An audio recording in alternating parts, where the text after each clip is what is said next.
সামনেই পয়লা বৈশাখের দিন বা যে কোনো নিরামিষ দিন কিন্তু আপনারা এই সফেদ আলুর দম কিন্তু আপনারা অনায়াসে বানিয়ে ফেলতে পারেন।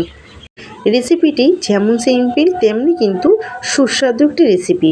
প্রথমে গুঁড়ো মশলার জন্য আমার লাগবে গোটা জিরে, গোটা ধনে, গোটা গোলমরিচ, গোটা মৌরি, এলাচ, লবঙ্গ আর দারচিনি নিয়ে শুকনো পাত্রে ভেজে নেব। ভাজা হয়ে গেলে ঠান্ডা করে মিক্সিতে নিয়ে একটি মিহি পেস্ট করে নেব।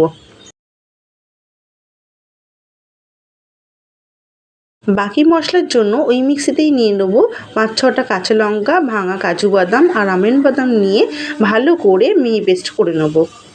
এরপর যে পাত্রে রান্না করব তাতে পরিমাণ মতন তেল দিয়ে নিয়ে আগে থেকে আলুর দমের আলু সিদ্ধ করে রেখেছিলাম সেইগুলো হালকা করে ভেজে একটি পাত্রে আমি তুলে নেব। খুব বেশি কড়া করে ভেজে নেবার দরকার নেই, হালকা করে ভেজে নেওয়া হয়ে গেলে তুলে নেব একটি পাত্রে। এরপর যে পাত্রে রান্না করব তাতে আরও কিছুটা তেল অ্যাড করে ফোড়নে দেবো কালো জিরে, সাদা জিরে, 2টো শুকনো লঙ্কা, সামান্য হিং দিয়ে ভেজে নেবো। যখনই মশলা থেকে সুন্দর একটি গন্ধ বেরোবে সেই স্টেজে দিয়ে দেবো আগে থেকে যে আমি পেস্ট করে রেখেছিলাম সেই পেস্টটি দিয়ে দেবো এবং সমস্ত মশলার সাথে খুব ভালো করে মিশিয়ে নেবো।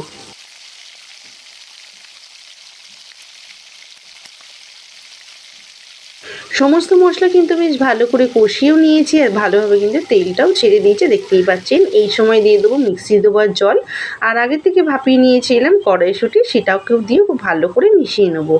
সাথে দিয়ে নেবো স্বাদ মতো নুন এবং চিনি দিয়ে আবারও খুব ভালো করে মিশিয়ে নেবো। খুব ভালো করে মিশিয়ে নেওয়া হয়ে গেলে গ্যাসের ফ্লেমটি লোতে রেখে দিয়ে দেবো আগে থেকে ফেটিয়ে রাখা টক দই দিয়ে খুব ভালো করে মিশিয়ে নেবো যাতে দইটা ফেটে না যায়। মিশিয়ে নেওয়া হয়ে গেলে দিয়ে দেবো টক দই বাটি দেওয়ার জল দিয়ে আবারও মিশিয়ে নেব। ভালো করে যখনই ফুট ধরতে শুরু করবে আগে থেকে ভেজে গুঁড়ো করে রাখা মশলা দিয়ে আবারও খুব ভালোভাবে সব কিছুর সাথে মিশিয়ে নেব। সমস্ত মশলা মিশে যখন এইভাবে ফুট ধরতে শুরু করবে আগে থেকে সেদ্ধ করে ভেজে রাখা আলুগুলো দিয়ে সব কিছুর সাথে আবারও খুব ভালোভাবে মিশিয়ে নেব।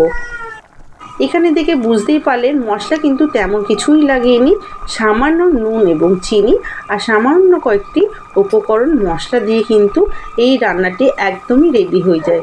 আর এখানে কিন্তু কোনো রকমের জলের ব্যবহার হবে না, এখানে গ্রেভির জন্য কিন্তু আমি পুরোপুরি দুধের ব্যবহার করব। এখানে দিয়ে নিলাম পরিমাণ মতন গ্রেভির জন্য দুধ, আর এখানে কিন্তু এক ফোঁটা আমি জল ব্যবহার করব না। এই দুধটি দিয়ে কিন্তু ভালোভাবে ফুটিয়ে নিলে কিন্তু আমার রান্নাটি এখানে কমপ্লিট হবে।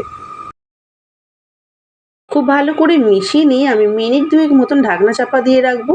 বেশিক্ষণ রাখলে কিন্তু দুধটা কেটে যেতে পারে। এরপর নামানোর আগে এবং পরিবেশন করার আগে কিন্তু দিয়ে নেবো 1 চামচ মতন কেওড়া জল আর দিয়ে নিয়েছি এখানে কসুরি মেথি। সব কিছু দিয়ে আবারও খুব ভালো করে মিশিয়ে নিলে কিন্তু আমার এখানে পরিবেশনের জন্য একদমই রেডি নিরামিষি সফেদ আলুর দম রেসিপি। এই গরমে যেমন একটি সুস্বাদু রেসিপি, একদমই সিম্পল, সাথে কিন্তু হেলদি একটি রেসিপি, তেমন কিন্তু কোনো মশলা এখানে কিন্তু ব্যবহার হয়নি। এটা আপনারা এই রেসিপি বা ভিডিওর মাধ্যমে দেখে বুঝতেই পারলেন। যে কোনো নিরামিষ দিন কিংবা বাড়িতে কোনো লোকজন এলেও কিন্তু আপনারা চটজলদি এই রেসিপি অনায়াসে কিন্তু বানিয়ে দিতে পারেন। কিংবা সামনেই তো পয়লা বৈশাখের সকালে যদি এরকম সাদা আলুর দম কিংবা সফেদ আলুর দমের সাথে যদি এরকম সাদা সাদা ফুলকো ফুলকো লুচি থাকে তাহলে বছরের প্রথম দিনটা কিন্তু জাস্ট জমে যাবে। আমার আজকের এই রেসিপিটি আপনাদের কেমন লাগলো অবশ্যই কিন্তু জানাবেন, সাথে কিন্তু বাড়িতে একবার হলেও এই সফেদ আলুর দম অবশ্যই ট্রাই করে আমাকে কমেন্ট করে জানাবেন যে আপনাদের কেমন লাগলো। ততক্ষণে ভালো খান, ভালো থাকুন, টাটা।